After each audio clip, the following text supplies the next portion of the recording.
This is not the time for political fun and games. This is the time for a new beginning. I ask you now to put aside any feelings of frustration or helplessness about our political institutions and join me in this dramatic but responsible plan. Join me. President Ronald Wilson Reagan addressing the country from the Oval Office in July of 1981. President Reagan had assumed office just 6 months earlier. The nation was mired in a bad recession, and Mr. Reagan used the power and the prestige of a primetime Oval Office address to present his way out, his vision of how the country could get back on its economic feet. In a few days, the Congress will stand at the fork of two roads. One road is all too familiar to us. It leads ultimately to higher taxes. The other road promises to renew the American spirit. It's a road of hope and opportunity. It places the direction of your life back in your hands where it belongs. Tax cuts. Not just any tax cuts, the largest set of tax cuts this country had ever seen. With all sorts of charts and graphs at his disposal, President Reagan walked the country step by step through his tax plan, an across-the-board tax cut of 25% for all income brackets. Everybody gets a tax cut. After months of selling his plan, Congress finally passed it, and President Reagan signed it into law. This represents $750 billion in tax cuts over the next 5 years. And this is only the beginning. And thus was born a new economic philosophy, Reaganomics. Cutting government spending, cutting regulation, and cutting taxes. Cutting taxes especially for the richest Americans. President Reagan's tax plan cut the top tax rate for the wealthiest Americans from 70% to 50%. Why cut taxes so dramatically for the richest of the rich in the middle of a recession? More trickle-down economics. Trickle-down economics. Trickle-down economics. The idea of trickle-down economics is basically this. You cut tax rates for the richest Americans. Therefore, the richest Americans have more. They have more money in their pockets. Therefore, they have more money to spend and invest. And as they spend and invest, the effect of rich people's good fortune and rich people's spending trickles down to everybody else in the economy. A rising tide lifts all boats, right? That was the idea. That was the plan. That did not happen.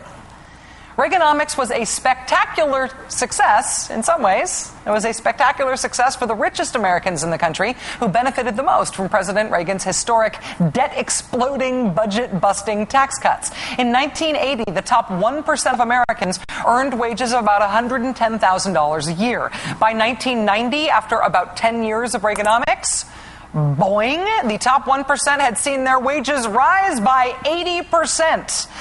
Trickle-down economics, though, right? What's good for the rich is good for all of us, right?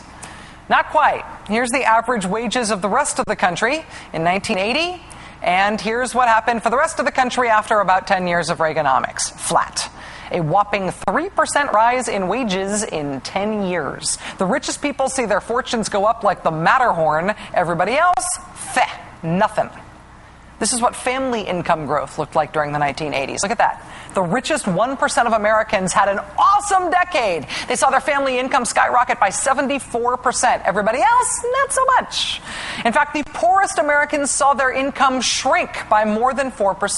That was Reaganomics. That was what Reaganomics did. That was the impact of Reaganomics. That was the results of this experiment called trickle-down economics. The rich did great. Everybody else, still waiting for the trickle. Today, downtown Chicago is getting ready for the Christmas shopping season, but the merchants in one neighborhood, Inglewood, expect little Christmas business this year. Most of their customers are on public aid, which has been cut by the Reagan administration. At Judge Barber's furniture store, pre-Christmas sales have not attracted shoppers, and Barber blames Reaganomics. The customers that are coming in are certainly less than those that were coming in before the economics of Mr. Reagan's took place. But some people elsewhere will be spending more this Christmas. At luxury stores like Neiman Marcus in Northbrook, Illinois, a wealthy suburb of Chicago, store manager Larry Gore predicts record sales, especially in jewelry and furs. Gore says his customers have more to spend this year because of the Reagan tax cuts. At the end of 1989, after 8 years of Reaganomics, here's where the country stood. Income gap between richest and poorest, biggest since 1947. That was the headline on UPI on December 30th, 1989. That month, Congress released a report on Reaganomics that concluded, quote, upper-income Americans were the main direct beneficiaries of tax cuts in the early 80s. There's no evidence in our data that those benefits have trickled down. Aside from not trickling, the era of Reaganomics also had one other awesome side effect. When President Reagan came into office in 1981, he inherited a $994 million national debt. By the time he left, it had ballooned to $2.6 billion. Ronald Reagan, patron saint of fiscal conservatism, supposedly, grew the national debt by an astonishing 186% during his 8 years in office, which is what tends to happen when the government drastically reduces the amount of tax revenue it collects. When the Reagan folks tried to argue that the huge deficits they were creating were not that big of a deal, they were kindly corrected by editorials like this one in the Washington Post from January 1988. Quote, the deficit is a terrible legacy for which the country will be paying socially as well as financially for years. The only thing worse would be to believe the gloss now being put on it that would condemn another generation to repeat what the country should repent instead. So the largest income inequality since the government started tracking those things, and a skyrocketing national debt. Thank you, Reaganomics. And this is only the beginning. On that point, Ronald Reagan was right. Trickle-down economics is back. It's making a comeback. What we've got to do is try as we may and see if we can deliver to make sure that tax rates don't go up on anybody. What we need is to get the entrepreneurs and investors back being willing to commit capital. Anybody that thinks that raising taxes on job creators is going to create jobs, I think is going to meet with an argument from me. You can't have a healthy economy if you raise taxes on those that you expect to reinvest in the economy and to hire more people.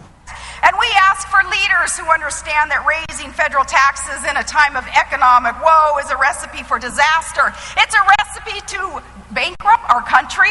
You can't have a healthy economy unless you give special bonus tax cuts to millionaires and billionaires. If millionaires and billionaires can't get an extra tax cut, nobody else should get a tax cut either. Everybody else's taxes can go up. Those are the people, those rich people, those are the ones who invest. Give them money and watch it trickle down to everybody else. Go ahead, watch it trickle down to everybody else. Just watch. See what happens. Watch the country right itself by giving massive tax cuts to the super rich. Average hourly wages have dropped 4.5%.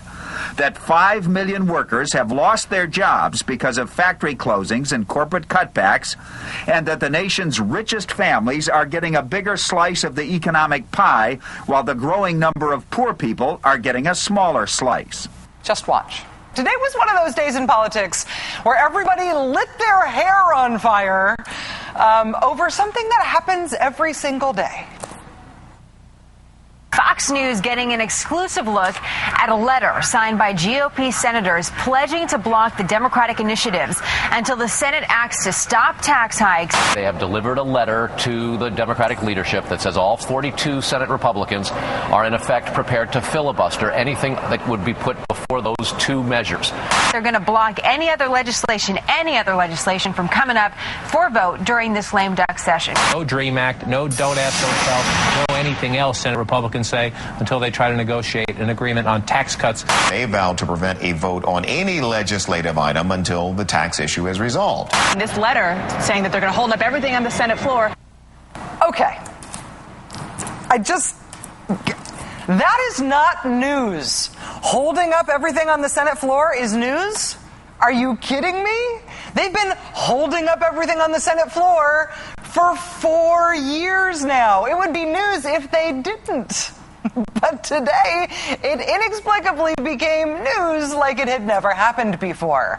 This was amazing. Today, it became the subject of all this hair-on-fire reporting because of a 3-page letter. A 3-page letter signed by all 42 Senate Republicans delivered to Democratic Senate Majority Leader Harry Reid. The letter saying if we don't get our way on tax cuts for income over $250,000 a year, we will filibuster everything in the Senate. In the original legalese from the document, quote, we will not agree to invoke cloture on the motion to proceed to any legislative item. Forgive me, but Republicans have not agreed to invoke cloture on the motion to proceed to any legislative item.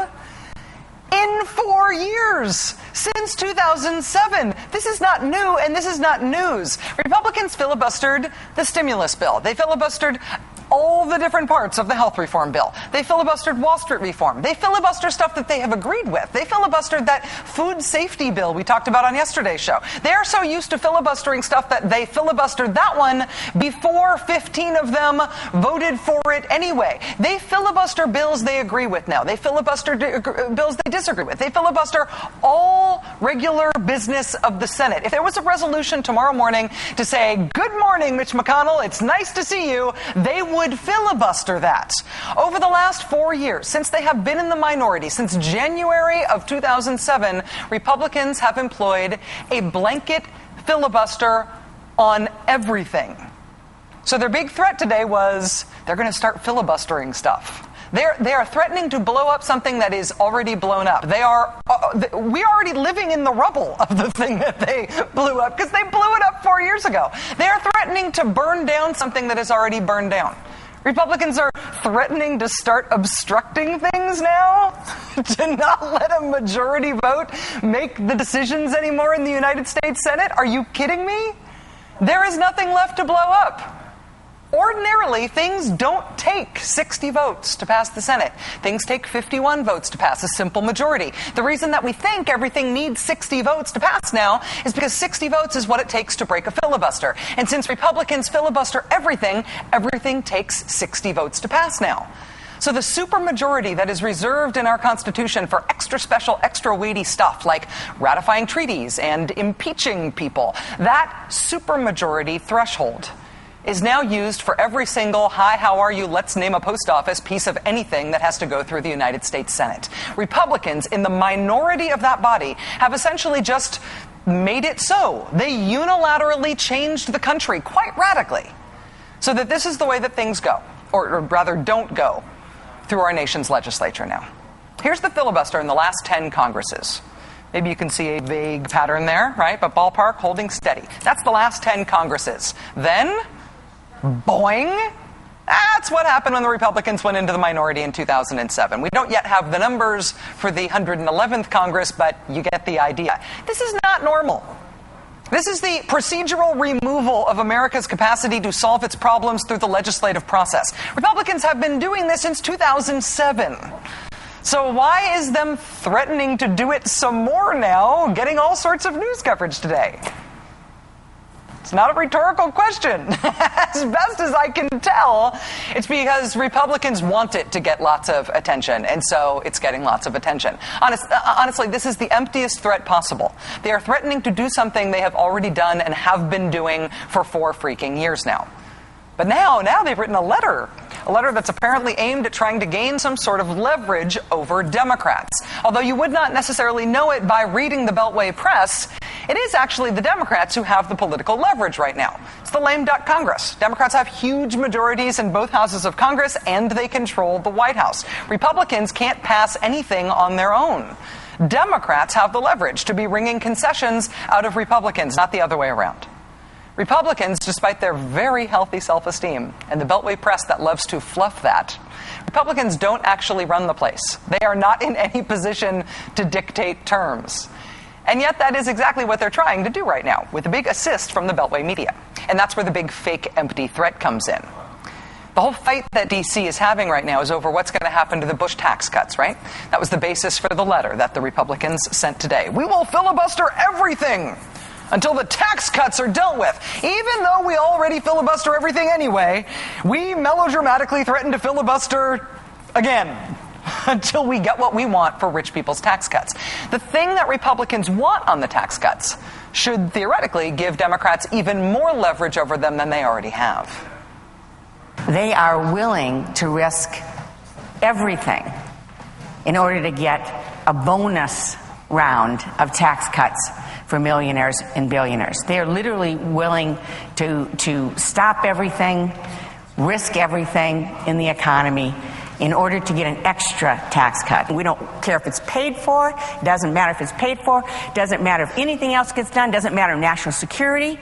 We're not going to take up the START treaty. We don't care about our relationship with Russia. We don't care about national security issues. We want a tax cut for our friends. Millionaires, billionaires, adding $700 billion to the debt. This is not partisanship. This is about common sense and what works.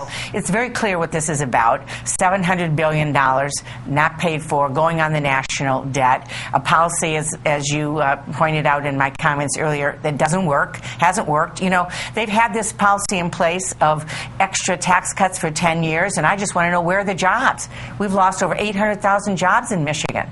If this had worked, I'd be on the floor fighting to continue it.